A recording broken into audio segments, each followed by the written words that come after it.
My name is Jotaro Kujo. I'm 40 years old. My studio apartment is in the southeast section of Port St. Lucille, where the Marine Sanctuary is. And I am divorced with a daughter who refuses to speak to me. I work as a marine biologist for the Speedwagon Foundation, and I often spend weeks away from home. I smoke, but I also frequently drink. I'm in bed by 11 p.m. and lay awake for several hours, no matter what.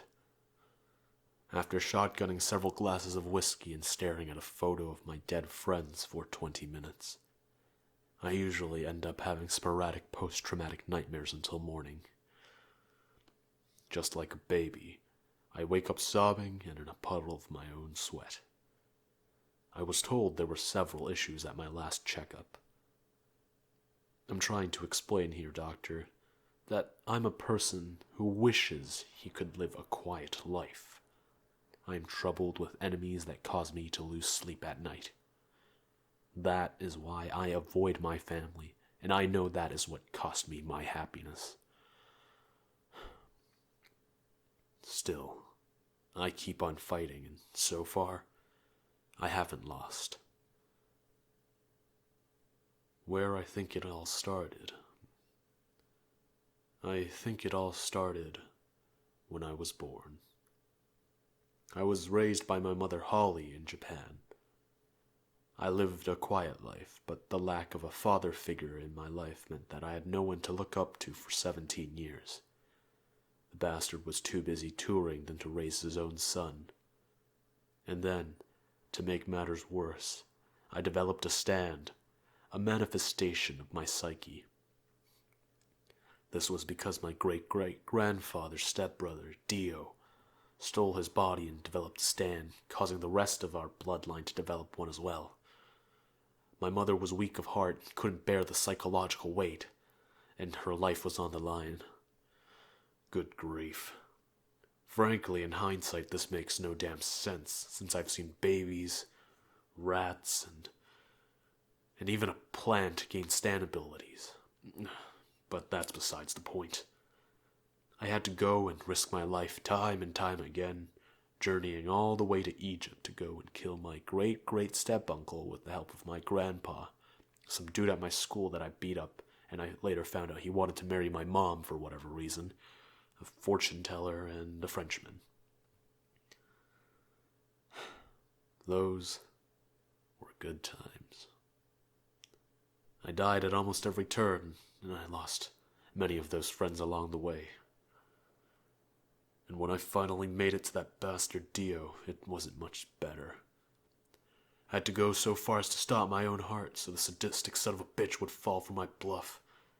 And to top it all off, when I finally bashed Dio's skull in, my grandpa decides to pull out my leg by pretending to be a revived Dio.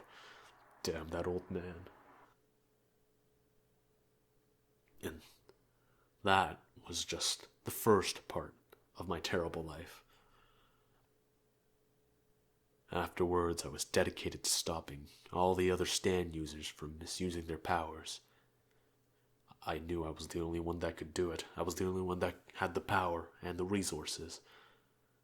I ended up getting heart arrhythmia from that fight with Dio, and I'm getting weaker by the day. My muscles, they're shrinking by the art panel. And not to mention, stand users attract other stand users. Do you know how difficult it is to try and write a thesis on dolphins when someone is trying to kill you every 5 minutes? I had to go toe-to-toe with multiple serial killers. Nearly died being blown up by a bomb that has no weakness. And all of this just to see a guy get his head crushed by an ambulance. Don't even get me started. That's not even the worst of my problems. Frankly, Doc, I'm not sure what else I can elaborate on. Well, as far as family's concerned, I ended up getting married, had a kid, things got messy. I had to keep my distance from my family so stand users would stop interrupting family dinners. And then my daughter ended up getting arrested the first time. My wife asked for bail. I was in the middle of beating up a stand user, and my daughter ends up in juvie. And frankly, it was all downhill from there. My daughter stole my car. I got mad, but then I had to go beat up another serial killer. My wife stopped talking to me. My daughter wouldn't pick up my calls. I filed for divorce, and well, my wife took the kids.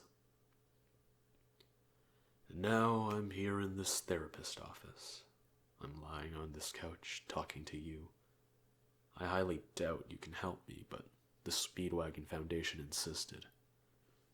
I often think that I'm not allowed to show any sign of weakness because that would mean I'd be vulnerable to enemies. I'm never sure when someone might come and attack me. I can't afford to lose my cool in a life-or-death situation, so keeping aloof is usually the best bet.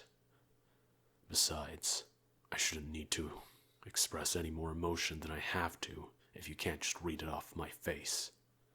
Frankly, this is the most I've ever spoken to someone about my emotions, so I will applaud you for that. You want to hear more about my daughter? Well, I haven't spoken to her in 5 years, but I heard she's in jail again, apparently for murder. Though she already changed her name, so our relations are broken, to say the least. Anyways, I'm pretty sure it's just another plot to lure me in. There's always another stand user waiting to kill me, and frankly, I wish it would stop. Well, I guess it wouldn't hurt to go and check on her. Thanks for reminding me. Otherwise, I would have went back to the marine sanctuary and admired the dolphins for a bit longer. Now I know what I have to do.